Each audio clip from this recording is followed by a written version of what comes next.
السلام علیکم ورحمۃ اللہ وبرکاتہ۔ محترم ناظرین، اس وقت کی بڑی خبر آپ سے شیئر کرنے جا رہے ہیں۔ مولانا کلیم صدیقی کی گرفتاری تمام انصاف پسند شہریوں کے لیے باعث تشویش۔ زبردستی مذہب تبدیل کروانے کا الزام بے بنیاد، مولانا ارشد مدنی صاحب۔ جی ہاں ناظرین، آپ کو بتلا دیں کہ مولانا کلیم صدیقی کی UPATS کی جانب سے گرفتاری کی خبر ملک کے تمام انصاف پسند شہریوں کے لیے باعث تشویش ہے۔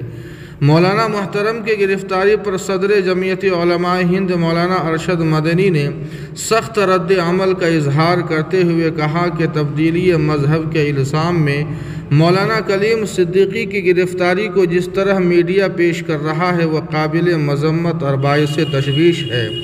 اقلیتوں اور خاص کر مسلمانوں کے معاملے میں میڈیا کا جج بن جانا اور انہیں مجرم بنا کر پیش کرنا میڈیا کی جرنلزم کے پیشے کے ساتھ بددیانتی ہے۔ میڈیا کے ٹرائل سے پوری دنیا میں بھارت کی شبیہ خراب ہوتی ہے، نیز انصاف کی جدوجہد کرنے والوں پر عرصہ حیات تنگ ہو جاتا ہے۔ مولانا محترم پر غیر قانونی طریقے سے تبدیلی مذہب کرانے، غیر ممالک سے فنڈنگ جیسے کئی سنگین الزامات کے تحت گرفتار کیا گیا ہے۔ مولانا مدنی نے کہا کہ یہ سارے الزامات سراسر بے بنیاد اور غلط ہے، کیونکہ کسی غیر مسلم کو زبردستی مسلمان نہیں بنایا جا سکتا ہے۔ عقیدہ جاننے کا نہیں بلکہ ماننے کا نام ہے۔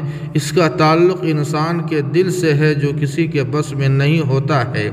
رہی بات فنڈنگ کی تو مولانا کلیم صدیقی ہریانہ اور پنجاب کے ان مختلف علاقوں میں جہاں مسلمان بہت کم ہیں اور دین سے بالکل ناواقف ہے اور اپنے آپ کو صرف مسلمان سمجھتے ہیں، ان جیسے لوگوں کو دین اسلام سکھلانے کے لیے مدارس قائم کر رکھے ہیں۔ وہاں وہ انہیں مدارس پر پیسہ خرچ کرتے ہیں، نہ کہ غیر مسلموں کو مسلمان بنانے کے لیے۔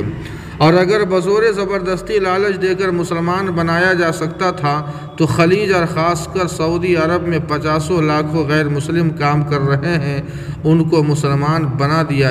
اخیر میں مولانا مدنی نے کہا کہ موصوف کی گرفتاری نے ایک بار پھر کئی سوال کھڑا کر دیے ہیں اور اس گرفتاری کو ہندو مسلم منافرت کو فروغ دینے کی مذموم کوشش قرار دیا ہے۔ مولانا مدنی نے کہا کہ تمام انصاف پسند لوگوں کی یہ ذمہ داری ہے کہ وہ فرقہ پرستوں کی اس مذموم کوششوں کی بھرپور مخالفت کرے، کیونکہ فرقہ پرستی ملک کے لیے انتہائی نقصان دہ ہے۔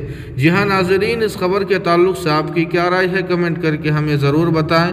ویڈیو کو لائک اور شیئر کر دیں اور قاسمی GK کو سبسکرائب کرنا نہ بھولیں۔ والسلام علیکم۔